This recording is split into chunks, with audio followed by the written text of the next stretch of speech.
Hello there, and welcome to Fabulous Folklore, the podcast for all things folklore, occult, and just a bit weird. I'm your host, Icy Sedgwick, blogger, fantasy author, and your guide into these rather mysterious realms. I've got some rare things to show you, so come on in, take a look around, but be careful not to touch anything. These things sometimes bite. Hello, and for the second episode in our Festive Folklore series for December 2025, I'm joined by some more of my very good podcasting pals. This time, the host of the Faerie Folk podcast and Sian from the Celtic Myths and Legends podcast. How are you both? Hello, yes, all good. Thank you for having us here. Yeah, I'm really excited. I'm quite a big fan of you both. So it's a real pleasure to be here on the podcast. Thank you. I'm feeling very Christmassy and love both of your podcasts. So very happy to be here as well. I do quite like the way this is kind of like our group chat made podcast episode, which is quite fun. Yeah. Live in the real world. Yeah, exactly. And obviously if it's online, it's forever. So not to freak anyone out. No, I'm scared. Now obviously we're talking about festive folklore, Christmassy stuff, all things December ultimately. And what I would love to know is what both of you have come across on your own podcast, because obviously you both have folklore podcasts as well. So for the Faerie Folk, what kind of Christmas or festive or winter stuff, just to make it as wide as possible, have you come across while you've been doing your podcast that you'd like to share? Yeah, well, funnily enough, I've not actually featured much Christmas or wintry folk tales on my podcast, but what I have looked at is a few different counties. So one of my most recent episodes was from Herefordshire. So I spent a lot of time looking through the folklore of Herefordshire, the book by Mari Lwyd. So I have jotted down a few interesting folklore bits that I found in that book, which I think will be nice to share with you. So we're going to jump into Herefordshire. So these were all collected around like 1912 as well. So that will get you in the headspace. So one interesting thing I found was mistletoe, because that's something that we kind of all connect with this time of year, like kissing under the mistletoe and decorating with mistletoe. But in Herefordshire, it was actually considered to be unlucky to bring into the house before New Year's Day, which I think is really interesting. So it wasn't a Christmas thing at all for them. But it was permitted after New Year's Day and then hung up in the farmhouse kitchen for the rest of the year. So there we go. I think that's quite fun. A little bit different to folklore in other places. No kind of tropey romance kisses at Christmas then? Nope. They're actually all unlucky. All of those relationships are doomed in all of those Christmas films I've ever watched. Yeah, keep mistletoe out of Herefordshire until New Year's Day, and then it's fine. I thought that was cool. I've got some more plant-based folklore as well. So what you can use for your Christmas decorating is holly and ivy, but these are actually considered to be unlucky when used before Christmas. So holly and ivy only for Christmas, no mistletoe. And then the holly and ivy, they can stay, but all evergreens must be taken down and burnt before Candlemas Day, which is the 2nd of February. So good to know. So we don't want anyone bringing any bad luck into February, because let's be real, it's not one of my favourite months because it's very cold and rainy normally. And then also, if you want to maybe learn some love-related folklore, so if the mistletoe isn't working for you, you can also try this Herefordshire tradition where on Midsummer's Eve, so it starts early, you need to gather a rose and then carry it home walking backwards, which I particularly enjoy, without speaking a word. So if anyone's going, why are you walking backwards? You can't tell them. You just keep committing to it. And then you've got to keep the rose, preserve it in white paper until the following Christmas Day. And then you must wear it. And then eventually the person that takes that from you will be your future husband. So there you go. A very interesting tradition. But when I looked at the book, which again was like 1912, apparently it was like something that was done quite regularly. Whether belief in it was like there or not at that time is debatable, but it was still like a practice tradition, which I think is quite cool, particularly because imagine seeing lots of young girls walking backwards with roses. Maybe it was a way of keeping them quiet, like don't say a word and go home with your rose. So there we go. Those are the little traditions from Herefordshire that I brought to you today.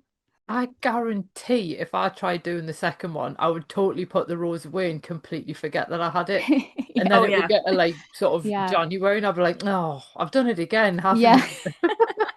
That's actually Absolutely. so true. Like the amount of like random things that I find that I've put in like a bookshelf that fall out, and I'm like, oh, that's where that was the whole time. So yeah. No, everything is out of sight, out of mind for me. I've got Mm. very like object impermanence. If it's not directly in front of me, it doesn't exist for me. I find those roses 4 years later and be Yeah. like, oh, that's why I'm not happily married yet. Yeah. Yeah, it's quite a long commitment, I have to say, as well. Like, from Midsummer's Eve, like looking after that rose the whole time until Christmas. So yeah, it's quite a long tradition, which I think is quite interesting. Yeah, I love that though. I'm also thinking because the rose bush in my garden, which is actually older than me, is currently Mm. flowering. Can I cheat and do it? I reckon you You can. know what? Yeah, we're gonna say yes. Yeah. Who are the Why not? folklore police? Give it a Who's going go. to tell you that you can't? Well, the rose bush was growing in midsummer, True. so did it Yeah. have to be that specific rose? Exactly. Wow. I think we found a shortcut. Oh, I love that. Love, like it's basically like love divination hacks, isn't it? Like the Yeah. rose would be all over it. I fully think a lot of this sort of stuff is going to come back though. My prediction for the Mm. future is that we're all going to get so sick of like digital computer stuff and like, online dating and all of these types of like modern things. I fully think a lot of weird like festivals and stuff like that is going to come back. And we will start seeing like young girls walking backwards with just like roses Yeah. again. Yeah. It's going to happen. That's my prediction for the future. I do feel duty bound at this point to point out when it comes to love divinations, I do have a book coming about them Yes. in Yeah. January, the Exciting. entire book of love magic and love divination. And that I can't remember the exact date. I want to say it's 20th of January. So that's my plug for today. Well, there you go. That's what I mean. It's going to come back. People are going to be looking for this information, looking Yeah, for the this book is the wisdom. start of the Renaissance. Like we're ready. Yes. I do have one question based on the folklore that you just shared though when it comes to mistletoe. Does any Mhm. of these books ever say where you actually get mistletoe from? Where does it come No, from? that's the thing as well, because mistletoe is like a kind of invasive Mm. plant that you find growing in trees. So it's not something that you can grow yourself, like it kind of comes from the trees. So I suppose maybe I think I've read that mistletoe, like the tradition of it, came from that idea of like enduring life because it's always Ah, there. Like, even when yeah. the leaves have fallen from the trees, the mistletoe remains. So in a way it's quite nice, but then also it's kind of, making the poor little tree struggle underneath. So Yeah. yeah. That's quite similar to like gorse, isn't it, in a way, where it's always like when Mm. the gorse is in season, it's kissing season, or when the gorse is flowering. Well, the gorse is always flowering. So Yes, I enjoy that one. I think it's quite cheeky. yeah, it's quite cheeky. It's good fun. Yeah. I think mistletoe is just born on movie sets, to be honest with you. That's my another theory of mine. I'm full of theories tonight. That's Enjoying absolutely them. fine by me. I think the thing with the holly and ivy as well that I always think is really interesting is because the fact that everyone always talks about the fact that they're green, but it's also because they've got berries on them as well. Yeah. Mm. And I literally just came across some folklore earlier today, so this is like complete exclusive, unless you read it in 1987 when it was published. It was in Folklore Journal, and they were saying that apparently I can't remember where it was, but it was considered bad luck to bring holly in the house if it didn't have berries on it. So some people Ah. would bring ivy in and then colour the berries red. And I just I like absolutely that. love that. It's like a blue Peter Yeah. Christmas. Yeah. Yeah, I think we found another little hack there, haven't we? I love the cheekiness in a lot of like Mm, folklore though. It's just so human, isn't it? It's just so you can absolutely. imagine someone just like bringing these in and like coloring the berries, and it just makes you feel connected to the people of the past that did Yeah. these things. Because I'm like, Mhm. I would do that. I would fully do that. I'm a Yeah. lazy cow. I would do that. Did Ella have anything else to say about Herefordshire Christmas folklore? I love her name, by the way, Ella Leather. Yeah, it's such a gorgeous name. Yeah, well, that's all I managed to collect from the book when I had a little browse through. But yeah, it's an amazing book if you can get hold of it because it's pretty much like the source for Herefordshire folklore. Like most of the tales that you'll find online have sort of traced it back to that book. And yeah, Ellen Mary Love was a really cool person. She was really involved in her community and like she's a really cool person. So yeah, if you can find a copy of the book, definitely have a little read because you'll be there for hours like I was. I suppose it makes a change from a vicar going around collecting folklore as well, doesn't it? Yeah, yeah, definitely. Yeah, nice change. So, Sean, what have you got for us then? Christmas folklore. Well, considering the two halves of me, Cornish and Welsh, I thought I would pick one from Cornwall and one from Wales. And I'm sure you've probably had this mentioned so many times, but I cannot talk about Wales without mentioning the Mari Lwyd. We just can't. Yeah. How can you not mention the rap battling horse skull in white billowing sheets and the bells? How can you not mention that? It's wonderful. So, to anyone listening who doesn't know what Mari Lwyd is, it's a wassailing custom. I think originally came from South Wales.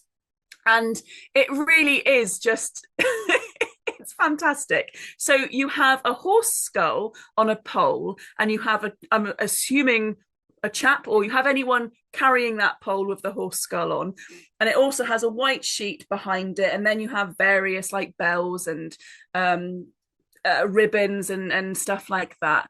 And the goal of it is that you go to different houses, and you essentially are just like, let me in. You have to do a whole song, like a whole song or a rhyme or a poem or whatever.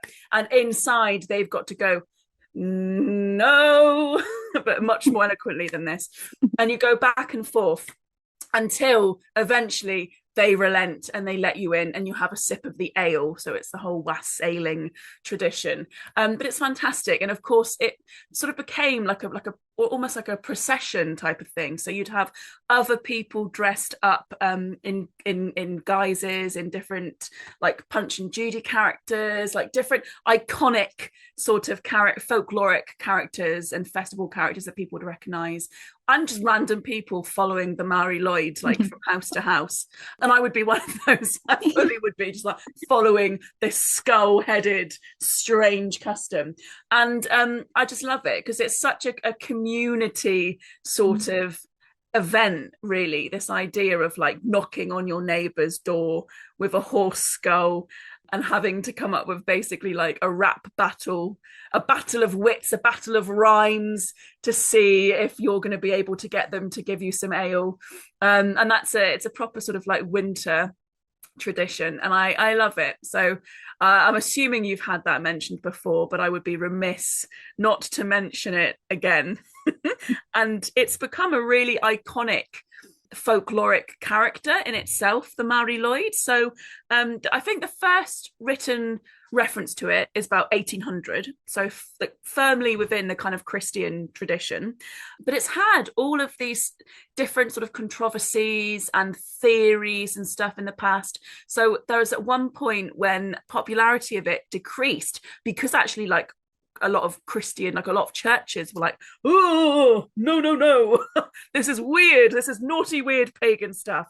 But then, of course, there isn't really a lot of evidence to say that it was pagan or it was pre-Christian tradition, though that in itself is simply a theory that it comes from potentially a pre-Christian tradition. But really, all of the written records and information we have of it is firmly within a sort of Christian tradition.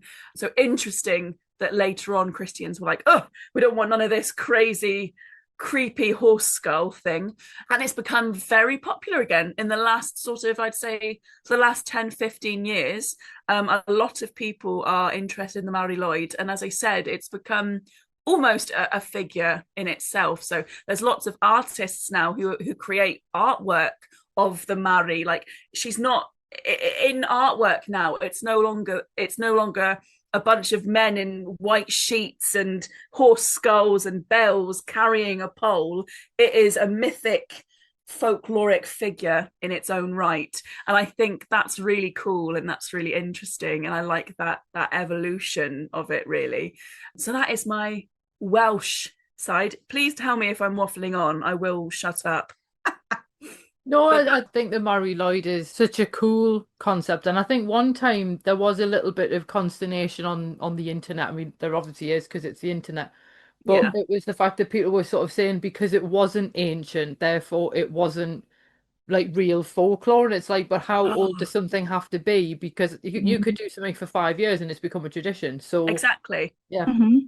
I hate this idea that something has to be ancient to be to have value as a piece of folklore, because Mhm. then what you inevitably end up with is lots of people dressing up things as ancient, which ends up with this weird, like, it's very inauthentic, it's very kind of phony, when actually you can say, do you know what, maybe it's okay that the Beast of Bodmin Moor is like, it's only 50 years old, and it coincides with the laws changing and people releasing their big cats. Like, it doesn't have to be, 2,000 years old to be an interesting piece of folklore.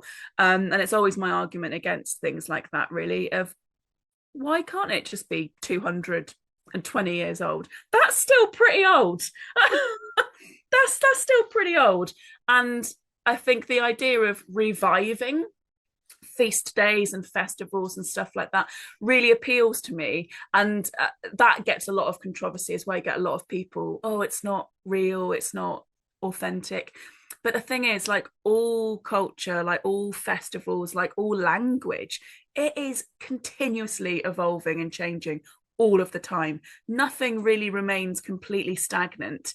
And it's kind of the death of something if it is stagnant, if there is no room to evolve and adapt and grow. I think that's when a lot of customs and stories just die. That was a bit of a bum note, wasn't it? Well, I was just going to say, actually, it's quite funny because anyone who's like, oh, it has to be ancient or it has to, because I know there's a real vogue for people trying to look back to like what people were doing before Christianity, and I Yeah. understand why, but it then ignores all the really weird stuff people were doing in between.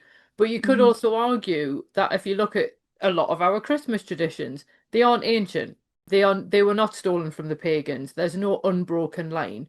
Most of them come from the Victorians. Mm-hmm. And Mm. before that, some of them come from the Tudor England period, but before that, who really knows? So you sort of think, realistically speaking, a lot of the stuff that becomes a thing, like the whole elf on a shelf thing, I'm sorry, I don't get that. That's completely beyond me. But that's like, how recent is that? It's like the last 10 years, maybe? Mm-hmm. And Yeah, yet, it's that. I have no idea. I just know they terrify the hell Yeah. out of me. So I'm just, Yeah. it does make you think, though, that, yeah, something I suppose it's the amount of meaning that someone puts into something Yeah. rather than how old it is. And that was something that I know Owen Davies and Kerry Holbrook were talking about when they were on, the fact that because everything is invented at some point, spoiler alert, and stuff always gets changed and the meaning of things gets changed, or people adapt stuff according to their local area. So any sort of festive tradition has come from somewhere. And I must admit, when you were sort of saying about the idea that mistletoe was for New Year, not Christmas, I love the idea that there's Mm. this one person who's left Herefordshire, heard that sort of the fact that people use it at Christmas, and then they Mm. come back to Herefordshire and completely got the date wrong, and just when something just falls out of your head, and you're like, oh no, I'm sure they said New Year, and then Yeah. that's where that customs come from, that someone's just misheard something, and Yeah. Mm. that's the bit that I love, that the fact that folklore is different all over the place, because people are not homogenous. So it's quite nice that folklore isn't. Well, Absolutely. absolutely. Yeah, I love that about it, because it just, like folklore, and I've said it so many times, but it really does act as a mirror to Mm. people, and it just reflects back like human belief and humor and desire and fear, and all of these wonderful things that make us human are reflected in the stories we tell and the practices that we just want to keep going for whatever reason. So another, I'll be quicker with the Cornish side, but I wanted to bring up the festival of Montol, which is a sort of a midsummer festival, and it's usually held it's held in Penzance, right at the bottom of the UK every year, and that is another sort of revived festival. That's another festival with lots of people dressed up in guises and all sorts of interesting things. And so I think there's something really interesting about midwinter festivals, and this idea of like dressing up and kind of embracing something that's a little bit spooky, a little bit folkloric, and again another revived festival. And it's just very interesting to me that human beings, we have that need. I think we have a need to come together with our neighbors and our friends and with strangers as well, and to revel together, to be part of something together, that's fun, that's interesting. Like, you know, you're in a procession together. Look at all those people in their amazing like costumes and things, and oh, we're all out here, we've got a mulled wine together, and it's just, I think there's something really special about that. And I think sort of festivals and feast days and things like that, I think there will be, you know, a big revival and resurgence in the need for them, not just in the interest in them in terms of, you know, people like us, essentially, that love folklore, but for sort of everyday people as well, that just want to go out and be part of something and enjoy something, and feel a little bit more connected to the world around us in terms of the seasons, but also in terms of like community and stuff like that. So there we go. That's my little tangent. Was that midsummer or midwinter? Because you said midsummer. Midwinter. Midwinter, cool. So what do people actually do for that then? Like, is it a set number of days, or is it like what's involved? It is quite a few days, but the main events, I think, are usually on the 21st of December, which is, let me double check, the feast of Saint Thomas the Apostle, which usually coincides with winter solstice. So there you go.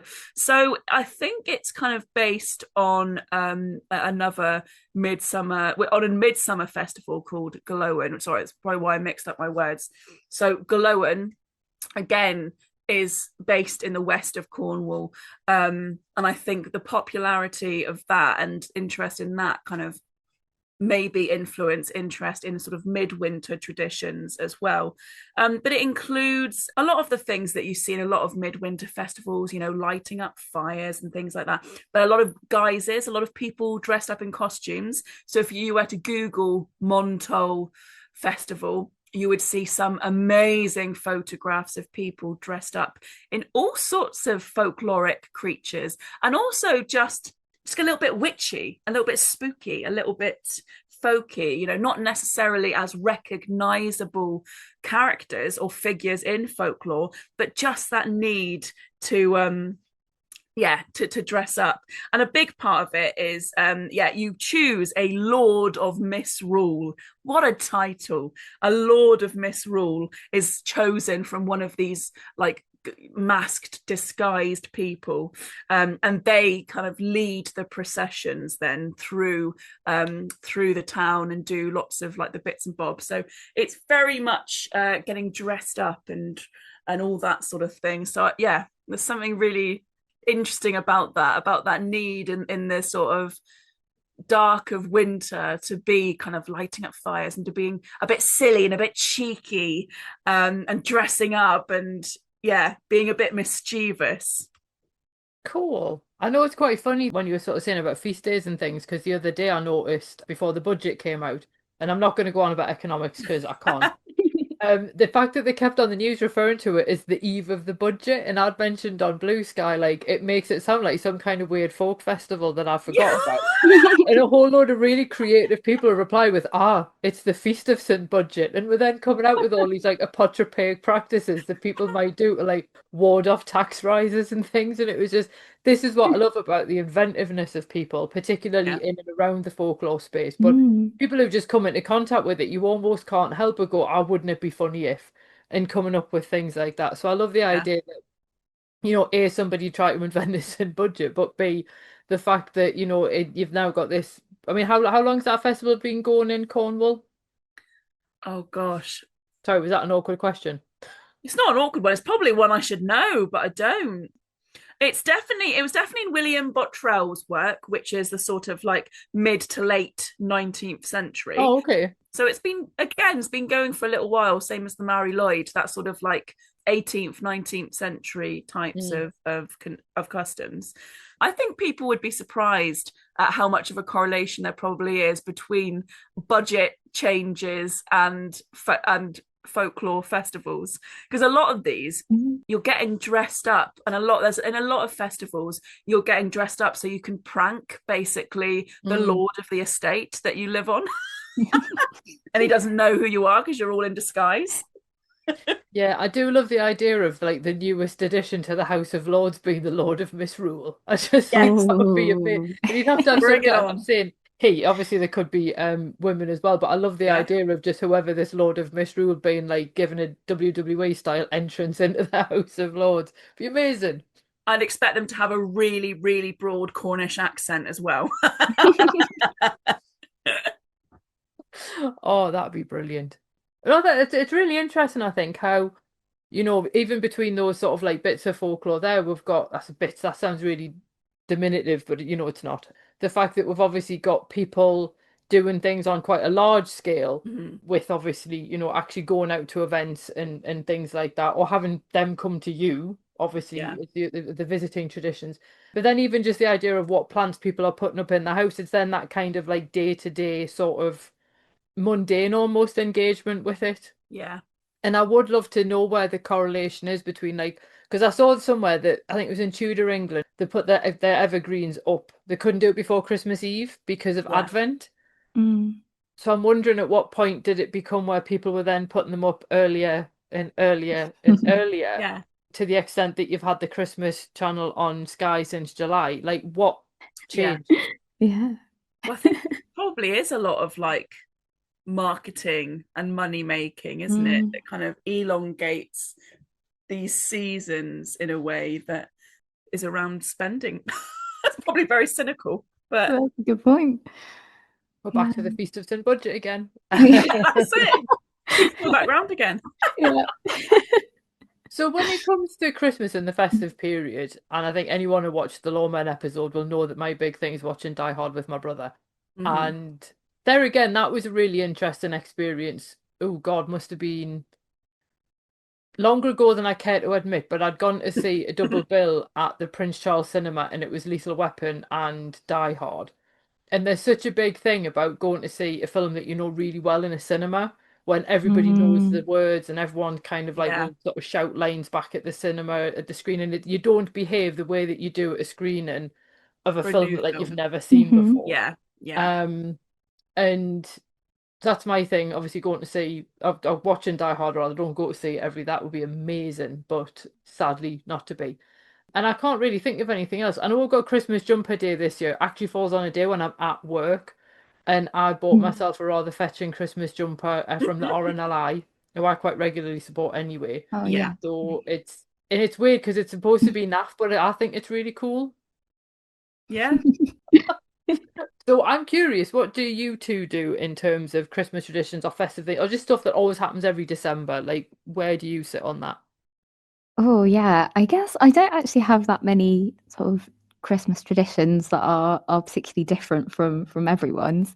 But I thought actually maybe I would talk about one Christmas that was a bit different to all the others. It's a little bit of a sad story, but I thought it might be quite nice in a way to talk about it if you don't mind. Mhm. Because yeah, a couple of years ago, basically my mum passed away on the 1st of December. So it was yeah, a really difficult sort of thing to deal with, and particularly at this time of year when it's so much about like family. And basically my lovely dad came up with the idea for me and my sister and him to just get away for Christmas. So we all got piled all our little stuff onto the bus because none of us drove at that point. And we went to Dunster in Somerset, which is one of my favorite places in the whole of the UK. It's like this medieval village basically, and it's really well preserved. So it's got like like the cutest little cottages and cafes, and it's got this big hilltop castle that looms over it all, and like it's part of Exmoor National Park, so there's countryside and everything, and yeah, I just love it.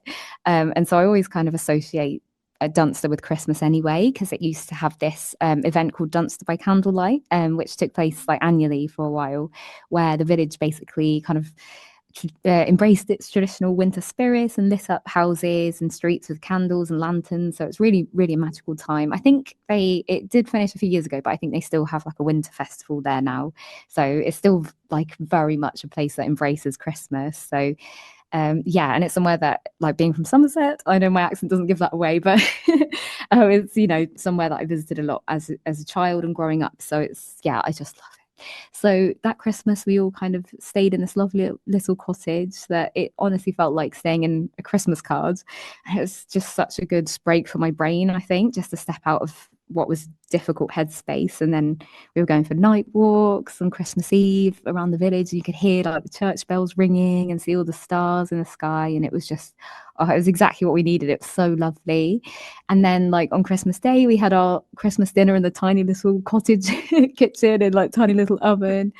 And all of our presents were just, you know, things that we'd got from like the local supermarket on the way down, lots of bars of chocolate and things like that. And yeah, we went for walks in the castle grounds in like the pouring rain, and it was actually kind of perfect, you know, considering everything that had happened. And yeah, I just wanted to talk about it because in a way it's such a memorable Christmas to me. Like it's the one that stands out the most because I think all of the traditions, they kind of went out of the window. Like we were somewhere completely different, you know, we were at a difficult time.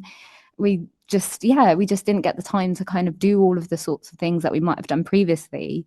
But it kind of, not to be too cheesy, but got us back to kind of that meaning of Christmas, about just being with the people that you care about and just having like a little break in a lovely little village. And, you know, it was somewhere that I'd actually been to a lot of times with my mum anyway. So there was a lot of like her memories around. And I think that was just so nice having that around, but without having to be at home in this kind of big empty space in that way. So yeah, it was just, yeah, really nice, like safety bubble for us. And it's just, yeah, really nice. It's a weird sort of memory because you kind of feel happy and sad at the same time. But I think in a way that's kind of one of the most like human things you can feel, really, is just everything at once.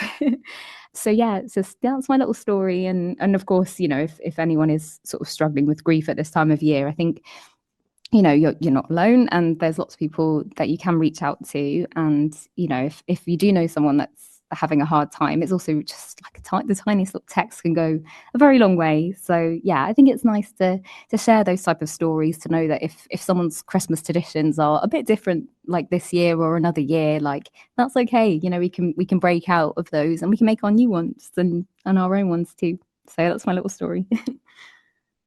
Oh, I've just looked up Dunster, by the way, because I'm obviously not familiar with it. And my God, it really does look like It's it's just gorgeous. magical sort of like, yeah, like medieval place. And it does look like it would be that kind of place which would provide that sort of almost therapeutic I ambiance. wanted to feel like a little hedgehog in like a Beatrix Potter book. Yes.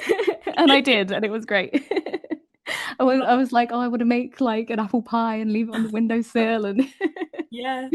yeah, it was really wholesome. I love it. It's one of those places every time I go, you know, you get that, should I live here? Should I move here? Like I feel Yes. that every time. So it's nice having those little places that have that meaning. And yeah, it's just, yeah, lovely place. And I think, yeah, I was almost afraid to have a Christmas somewhere different because I think I just associate it with like home and family, but actually it was really nice being somewhere else, I think, because yeah, it was just a bit different. So I think that's nice in a way that traditions are like we can make our own as Mm. well, which is quite a Yeah. nice thought. So you don't always have to follow things that everyone else is doing or things that don't feel right for you and your family at that moment too.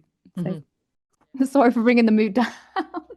No, it's a beautiful story. It's funny because I think something that sort of sprang to mind as well was the idea of obviously how family doesn't have to just be the people that you're related to either. So obviously family that Mm, you are related to, if that's your experience, is obviously really important, but obviously it isn't for everybody. And I suppose I always like to offer every year anyone who's listening is basically a member of the fabulous folklore family. I do love my alliteration. And I'm usually same. around on like Blue Sky or Instagram or something to like for people to message and stuff. And sometimes people will just message just to sort of say like, you know, maybe they're on their own and they just want to feel like, you know, they've actually had a message off someone. And I will find the best festive gifts, I promise, to send back in return. Because, you know, I sort of think that it is quite important, I think, to have that sense of human connection with whoever your chosen humans or pets, let's be Yes, honest, might Mhm. be. We used to get definitely. my rabbit Christmas presents, and he Oh. was more interested in the paper. Yes, absolutely. So he would tear everything open, ignore the presents, throw himself around in the paper, and then fall asleep on it. So. Oh. Sounds like a Christmas well spent. Yeah, Yeah. he used to get really territorial about the Christmas tree as well. So we would sleep under it, and if you went too near it, he'd be like, "It's mine," and he would get really huffy. And then you'd take it down, and he wouldn't speak to you for like a week. And then he would be Oh. the same when you put the tree up the next year. It was like you forgot that it was a thing, and he'd get really huffy, and then he'd sort of grudgingly accept it and so on. Yeah, you used to have to negotiate with this lop-eared rabbit. It was hilarious. Oh, that's so cute. Well, Sean, do you get Bailey any presents? Oh, you know that I do. Mr. Bailey he gets so many presents. I always get him a new toy, and he's got so many toys. He's got a big wicker basket of teddies, and he walks up to this wicker basket, he opens the lid of it, he picks up the toy that he wants to play with, and you've never seen anything like it. It's crazy. I'm such an obnoxious dog person. And I would be an obnoxious cat person if I could have a cat. But yeah, he gets treaties, he gets teddies, he gets the whole shebang. I swear he's a wizard in a dog costume. He anyone listening who is curious about what my dog looks like, you can see him on Instagram at Celtic_Sean, and he really does look like a wizard that's been trapped in a dog's body. It's a running joke with all of my friends, and it's a joke because it's funny because it's true. And I'll look at him sometimes and I'm like, what do you know? What do you know? The ancient wisdom. But really, he's just so daft. He's so Aww. daft and lovely. But every now and again, I catch him. He's got these like very soulful, like brown eyes, and I'm like, what do you know, Mr. Bailey? What are you thinking right now? And really, he's probably just like do do do do do do do in his head. So what do you do in terms of Christmas/festive traditions? I love my films as well. So definitely I start I'll bring out the holiday. I'll bring out the Grinch. I'll bring out all of these while you were sleeping. Love While You Were Sleeping. That one's the one that I watch. I watch that throughout the year anyway, but especially at Christmas. So I love my films. Love my cheese and crackers. Again, probably like that throughout the year, but especially it feels right at Christmas. There's less shame at Christmas. I will say, I love a Christmas market. I did get possessed by the spirit of Christmas the other day, and I accidentally spent £200 at the local Christmas market, and it was mostly on jams and cheeses. That is how it's done. That is how it's done. So wow. Yeah, I got lots of like little Christmassy trinkets. This is me criticizing the marketing and spending of Christmas, and then also me in the same breath spending £200 at a Christmas fair market. I got like lots of little trinkets, but yeah, lots of cheese, lots of jam. So I like the cliche things. I like a Christmas market.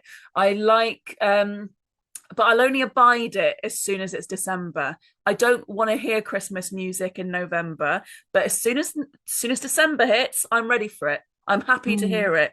But one of my things is that there's huge build up to Christmas, that when it's over, it's done for me. I don't want any lingering on. When it's the 26th of December, no, I'm ready. I'm ready for it to be over. It doesn't exist in my head anymore. But I do like Christmas. I like eating lots of cheese and crackers. I love watching Christmassy films. And I do love like family coming together. So I live in Cornwall, but my nan and a lot of my family are from South Wales.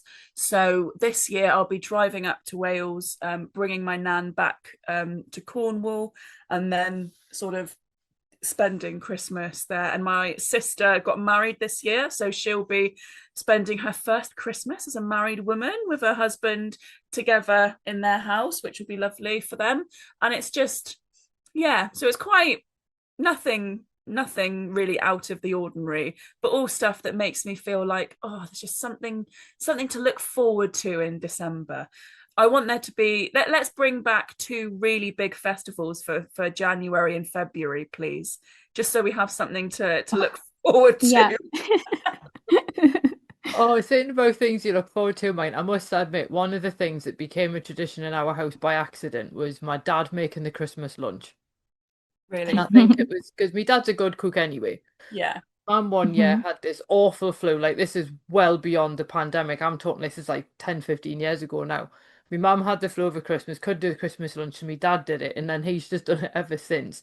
And he always puts like a random guest element as part of it. So like, you might sort of get you might sort of make meatballs but out of sausages instead or something, or Mm. randomly get chorizo or something, which I'm always more than happy to Love see. that. And things like that. Or this year we've got pickled red cabbage as the Ooh. guest cameo for Christmas. Um, and it's hilarious because I feel so bad for my dad because he spends all morning like making sure everything's right. And oh my God, the roast potatoes are top tier. Oh, Oh, Yeah. if yes, I let's would go go. to fire for a roast potato, but Yeah. my God, the ones that my dad does are amazing. Um, We're going to be and, coming round oh yeah, you're welcome. for those Uh, potatoes.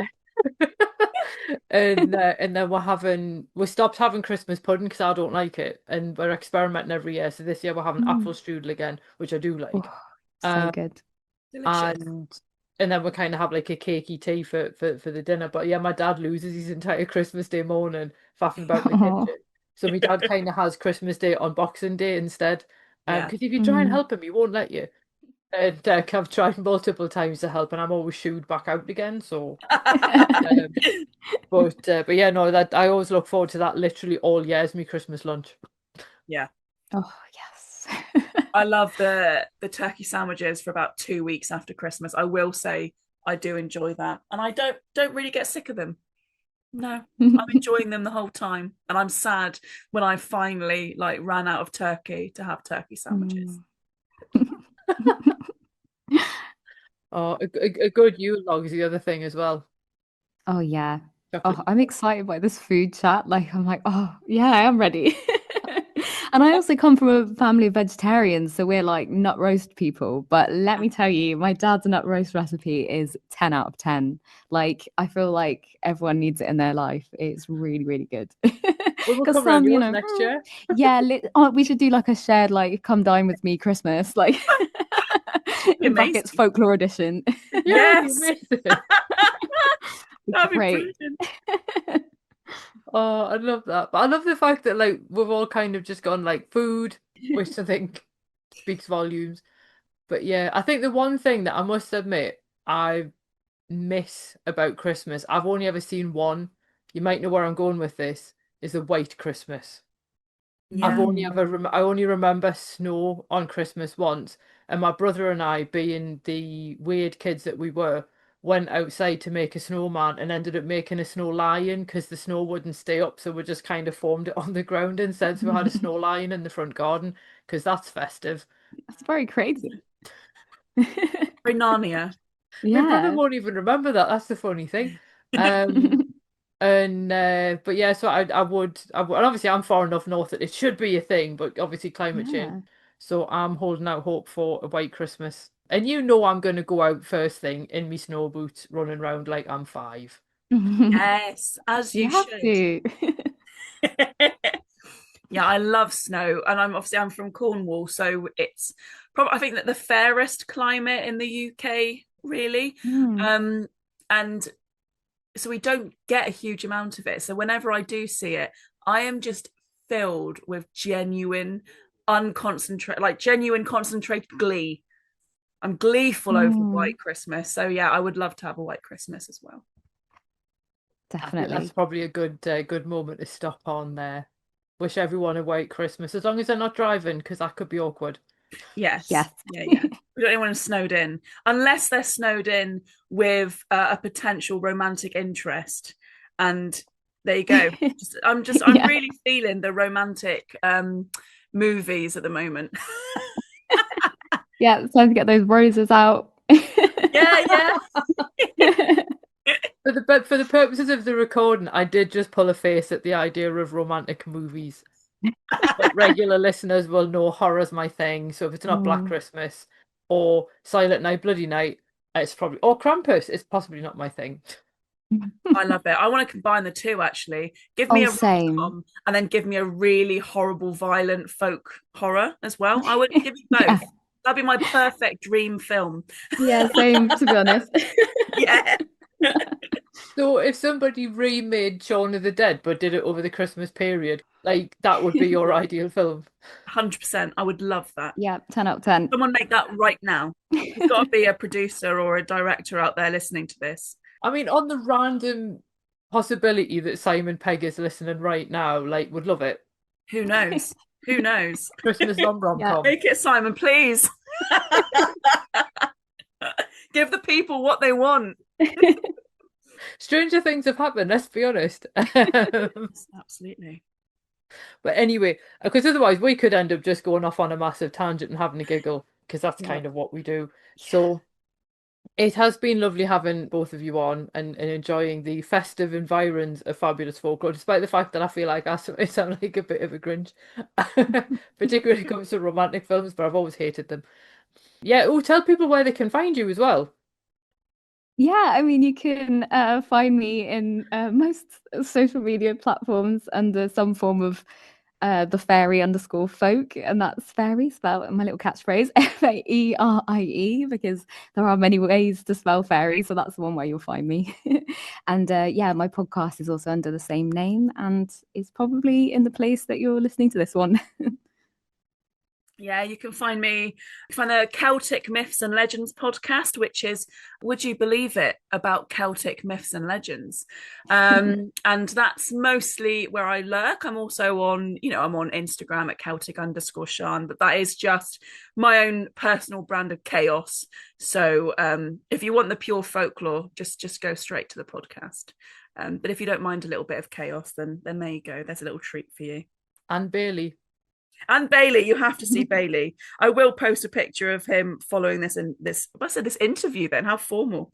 I will post a picture of Wizard Bailey for everyone to see. Well, as I say, it's been marvellous having you both on, and a very Merry Christmas and a most excellent New Year to you both.